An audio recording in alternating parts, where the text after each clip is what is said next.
Order, order. Welcome, Prime Minister, to your first evidence session with the Liaison Committee today. The committee is very grateful to you for responding so promptly to the invitation that we sent towards the end of last week, and I'd like to thank the working group of members of the committee established by the whole committee that's helped set this up very quickly. The working group has agreed the topics to be discussed, and in consequence the chairs who are representing the committee today. Prime Minister, last time we had a Prime Minister before this committee was 12 months ago. The committee agreed this session will focus on the coronavirus crisis, but there remain very many other policy areas, such as Brexit, international issues, trade agreements, other domestic policies that require cross-departmental scrutiny. So, Prime Minister, can I just ask you for a housekeeping point? Can you commit to attending regularly this year, and preferably before the House rises again for the summer recess? Well, first of all, Bernard, can I say thank you very much to you and to your committee for your invitation, and I'm delighted that we're able to have this session. You're very kind to want to see me again more frequently. Can I, in spite of, even before we've completed this one, can I possibly get back to you on that? Obviously, there is a lot on at the moment. We have a big national campaign to defeat the coronavirus, get our country back on its feet, and there's a huge amount of work that we're involved in. So I'm sure your committee will appreciate that my time is scarce at the moment, but we will do everything we can to oblige. Well, I note that's not a commitment, but I must insist that that was a very, very strong message the committee wanted me to convey.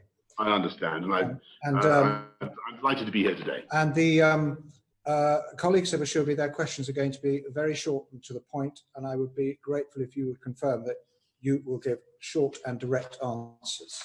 I will do my utmost, Sir Bernard. And thank you for the advance copy of the announcement you're going to make in the committee.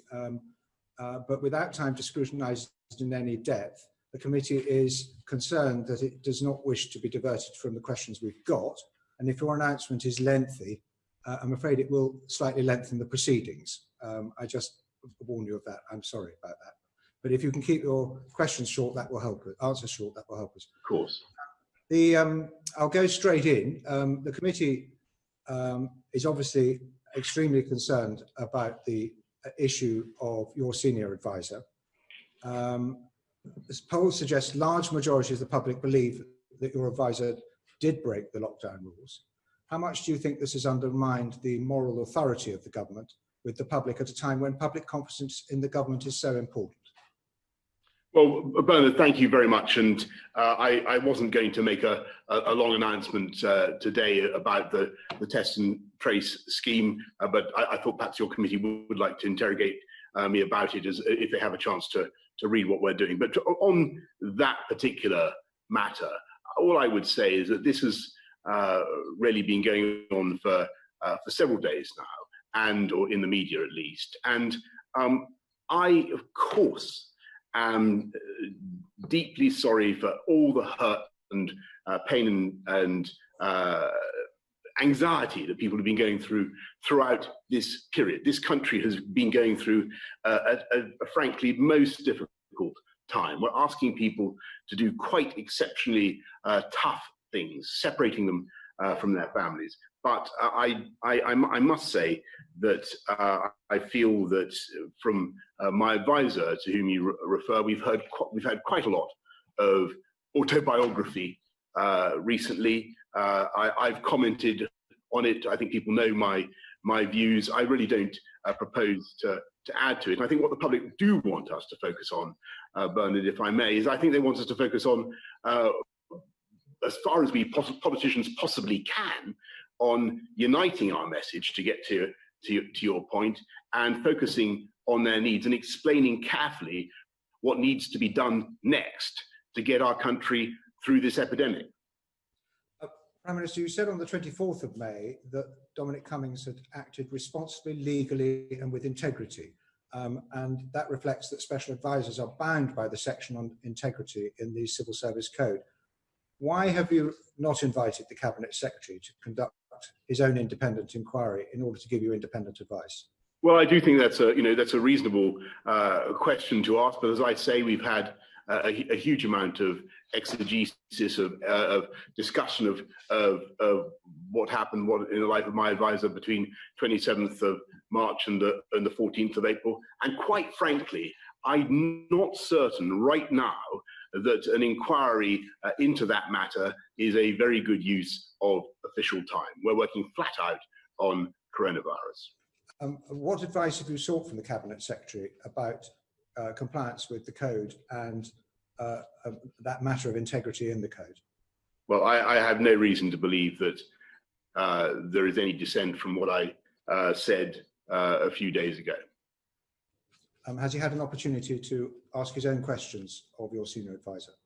Well, I'm not going to go into the discussions that have taken place, but I have no reason to depart from what I've already said. Of course, it is unprecedented for a special advisor to have their own press conference in the Rose Garden in Downing Street.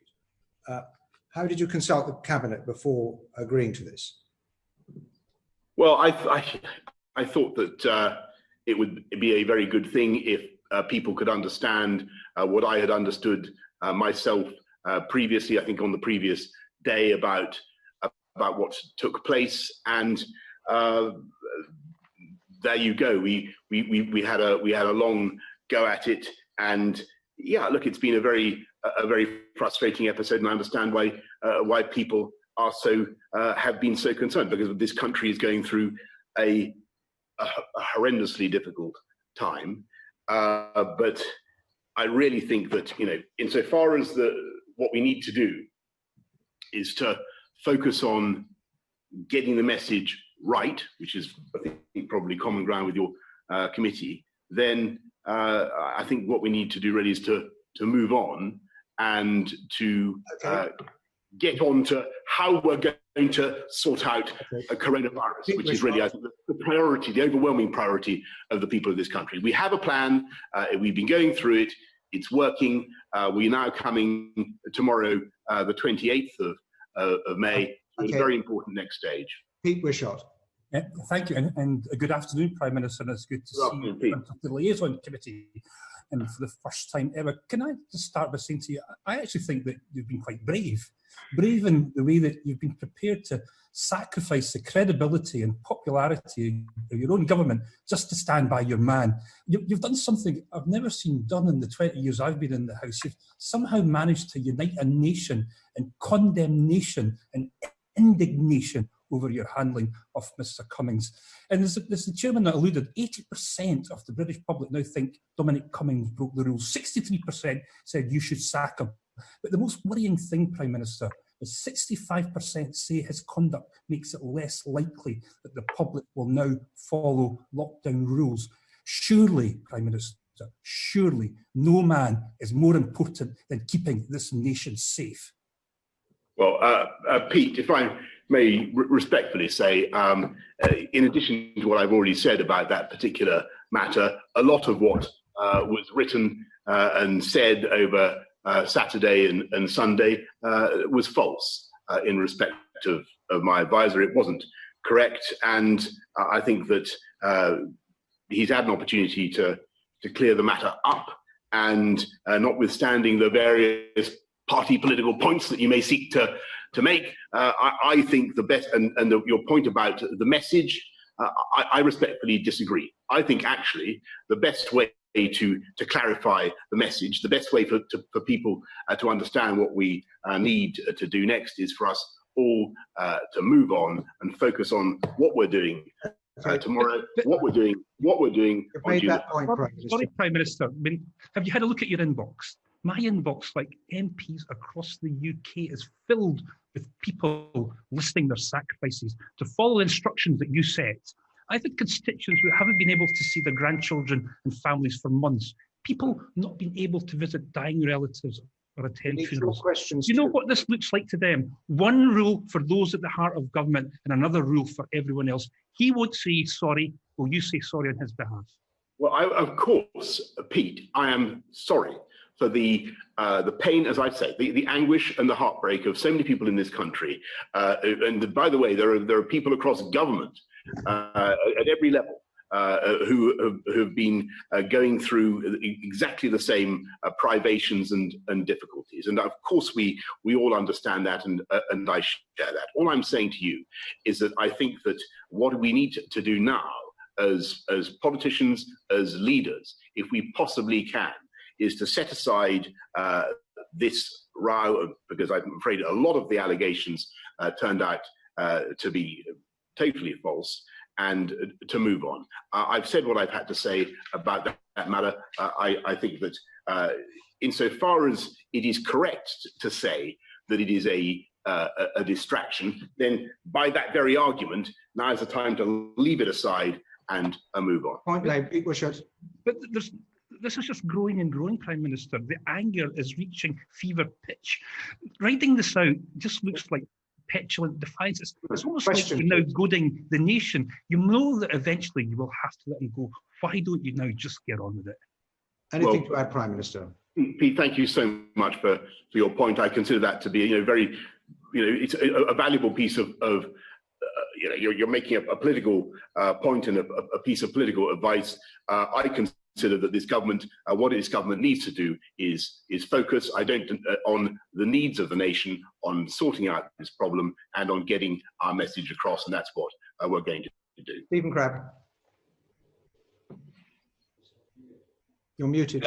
Good afternoon, Prime Minister. You talk about the enormous national effort, you talk about the nation, but how frustrating for you is it that you, as the UK Prime Minister during this enormous peacetime crisis, the fact that we've not been able to act as one united kingdom with one single set of clear rules, one joined up strategy? Or do you actually think that the variable geometry of a four nations approach actually reflects the strength of the union at this time? Well, Stephen, a really good question. And actually, one of the interesting things, which you wouldn't possibly guess from my exchange just now with Pete, is there's been fantastic cooperation, collaboration between all four nations of the UK.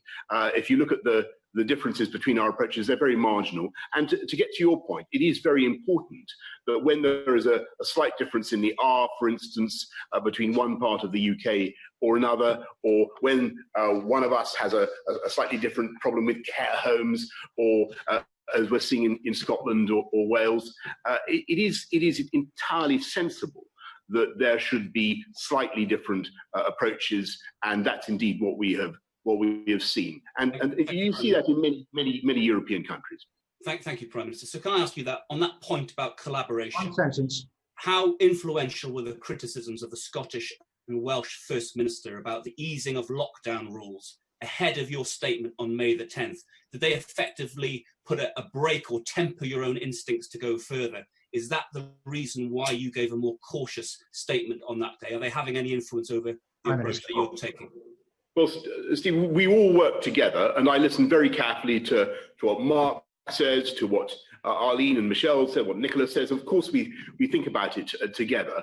Actually, what we said on May the 10th was a pretty cautious message. We decided to, as everybody knows, to have a relaxation that encourages people who must go to work for their job to go to work.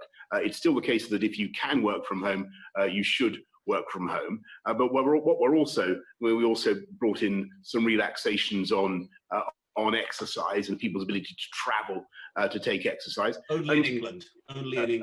And actually, I was struck by the congruence rather than the disparity. I think it sort of always suits those who have a separatist or an agenda to break up the UK, to play up differences, when in fact the unity has been much more conspicuous than you might believe.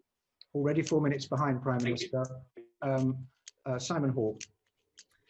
Thank you, Sir Bernard. Prime Minister, do we not think, given the huge amount of cross-border traffic between the Republic and Northern Ireland, that we need to ensure that we are in as close lockstep as possible with the Republic in order to ensure, as we take our baby steps to release lockdown, that the people are, all of the people of the island of Ireland are as safe as possible? Yes, absolutely, Simon. And I know that you follow this very closely from your vantage point on the Northern Ireland Affairs Committee, and thank you for all your work there. Just to say that I have a very good working relationship with Leo Varadkar, as you may know. We talk about what we're trying to do together as much as possible. One interesting thing is that clearly Ireland, the Republic of Ireland, won't be affected by any changes that we bring in on quarantine. We'll keep the CTA, keep the common travel area. So, and as you know about the cooperation that's going on with the app, so working together as closely as we possibly can. Thank you. If the R rate starts to creep up and lockdown needs to be replaced either as it is or maybe more full and robust, my inbox tells me that as a result of the last few days, the response of the British people is going to be far less energetic than it was first time round. And that is as a direct result of the activities of your senior advisor. You're right to say that we know what your views are. Frankly, Prime Minister, I don't think anybody understands why you hold those views. So what do we say to our constituents who are likely to say, you can keep your lockdown if it has to come back? If other people don't abide by it, why on earth should we? Well, Simon, I must say, I don't think that's true about how the British people will respond to the next phases, to how to work the test and trace system. I don't think that's how they've responded at all throughout the crisis. Like, they responded with fantastic responsibility, and collectively we've got that R down and got the incidence of the disease down. But if just suppose for a second that you were right, which I don't accept, all the more reason now for us to be consistent, clear in our message, driving those key messages, particularly about washing your hands, maintaining social distance, isolating if you have symptoms. All those things will continue to be absolutely vital as we move into the next phase. We're coming down, the COVID alert system, we're coming down from level 4 to level 3. We hope we're taking a decision tomorrow, but all that depends. Well, as you know, what we're doing with schools, with non-essential retail from June the 1st, with car showrooms, with outdoor shops. But all that depends on our ability to continue to get the R down, and that means we've got to be ruthless in our message. Okay, thank you. Meg Hillier, briefly. Thank you. Prime Minister, you said that a number of the allegations that are made about Dominic Cummings were false. You were with him for 6 hours. Did you see the evidence to prove that? Meg, I don't want to yes go or no, into, Prime Minister. It's a simple question. Yes, or did you see the evidence? I don't want to go into much more than I've said. It's a simple question. Did you see the evidence? If it pleases you, I will say yes, I did, but I don't want to. Okay, well, if that's fine. Prime Minister, you saw the evidence. Would you agree that it would be a good idea for the Cabinet Secretary to see that, or for it to be published, and then this problem might be off your table? Well, I think actually that it would not be doing my job if I were now to shuffle this problem into the hands of officials who, believe me, Meg, are, as I think the public would want, working flat out to deal with coronavirus. I think everybody's had I know that there's a great political interest in this. I'm not certain that, and I understand that completely, and I totally understand public indignation. I totally understand that, but I do think that as I understand things, and I've said what I've said about the whole business, I think it would be much better if we could now move on and focus on the next steps. We must try avoid repeating ourselves. Yvette Cooper. I don't know how, but I mean, if I can ask the same question, what else can I do? Thank you, Prime Minister. I have to say it is extremely surprising that you won't provide that evidence to the Cabinet Secretary or have any independent verification of it. But let me ask you about your instructions now to parents who either have COVID or have the symptoms of COVID, who won't know how seriously they're going to get it and who have no local childcare available. Is the message to those parents now the one from Jenny Harries to stay at home unless there's a risk to life, and if you do get ill, contact the community hubs? Or is it the message from the Transport Secretary and the Communities Secretary to be able to travel to wherever you have a support network? In the words of Robert Jenrick this morning, if you don't have ready access to childcare, then you can do as Dominic Cummings did. Which is it? Well, I'm not certain, Yvette, that there's as much of a discrepancy between those two bits of advice as you suggest. And I think what Jenny was trying to say was that if you've got exceptional difficulties with childcare, then you should take account of them. Okay, but we're not talking about exceptional difficulties with childcare. We're talking about the very normal difficulties with childcare. A survey from Mumsnet today found that a quarter of parents said they didn't have access to local childcare when they had COVID and were in exactly the same circumstances as Dominic Cummings. A third of them say they'd be more likely to break the rules now. So if you are trying to tackle local outbreaks and prevent them spreading, you need to be giving clear advice to parents. Yeah. And what is it? Because it is not clear to me from listening to Jenny Harries and to Robert Jenrick what that advice to parents who are in Dominic Cummings' situation. The clear advice is to stay at home unless you absolutely have to go to work to do your job. If you have exceptional problems with childcare, then that may cause you to vary your arrangements, and that's clear. We're also saying from tomorrow that, and this is an important development, that there is a new test and trace operation which will change people's lives and which will require a great deal of thought and compliance, but which I think will be worth it for the whole nation. And the fundamental advice remains absolutely unchanged, which is wash your hands, observe social distancing, and self-isolate if you have symptoms and get a test. I'm asking specifically about your advice to parents who have COVID. Advice to parents you are not giving. The reason that you are not giving, the reason you are ducking it, the reason you're trying to. I'm not ducking. Actually, I've just said that I agree. I don't think that you're actually travel across the country, even though it may mean them having to go into a hospital somewhere else where they may see further infections. Do you want them to do that? Or do you want them to stay put when they don't have local childcare, like around a quarter of parents?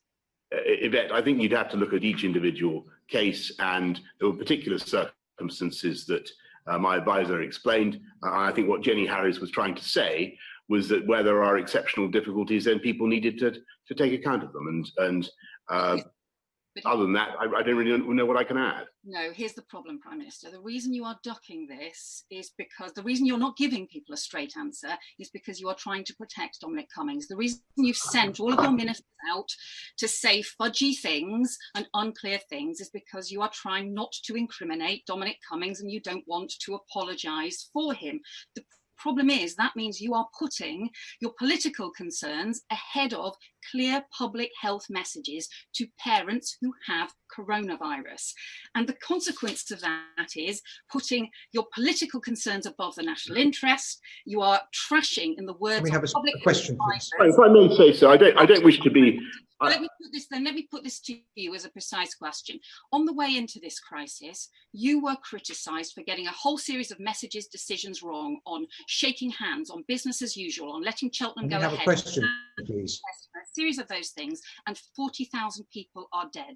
We need you to get this right now. So can you tell us, you have a choice between protecting Dominic Cummings and putting the national interest first. Which will it be, Prime Minister? Well, I think my choice is the choice that the British people will want us all to make, Yvette, and that is, as far as we possibly can, to lay aside party political point scoring and to put the national interest first, and to be very clear with the British public about what we want to do and how we want to take this country forward. And we come now to an important juncture. We're moving to step 2 of our roadmap. And I think that this conversation has, to my mind, illuminated why it's so important for us to move on and be very clear with the British public about how we want to deal with that and how we want to make progress. And frankly, when they hear nothing but politicians squabbling and bickering, it's no wonder that they feel confused and bewildered. It is much, much more important that we stress the vital messages. Stay at home if you can. Go to work if you must. Though that will change, obviously, for some sectors as June the 1st approaches, and then June the 15th when more non-essential retail comes on. We must have social distancing. It's absolutely vital, and really those messages need to be pumped out the whole time by you, Yvette, just as much as me. Prime Minister, we would love to have clearer messages from you. I need you to give those clearer messages. We've had a long time, Yvette. We must move on. Are there any other further questions? I'm obliged to ask the committee. You want to ask about the Prime Minister's advisor, otherwise we're moving on. Simon Hall, very brief, please. Thank you. Agree entirely with the seriousness of the situation, but I don't think anybody can understand why Mr. Cummings is so pivotal to moving this country forward dealing with coronavirus. This is now a distraction. People are very annoyed, Prime Minister. Is that on your radar? Well, I think, Simon, you've made that point, I think, several times now. And my respectful point to you is, yes, I do understand people's feelings. I do understand why people feel such indignation about the whole business and the pain of the whole business of the lockdown. But I really also think that what they want now is for us to focus on them and their needs, rather than on a political ding-dong about what one advisor may or may not have done. And to repeat an important point, which I don't think you've acknowledged, a lot of the allegations that were made about that advisor were simply not correct. And I don't think that point has been sufficiently acknowledged.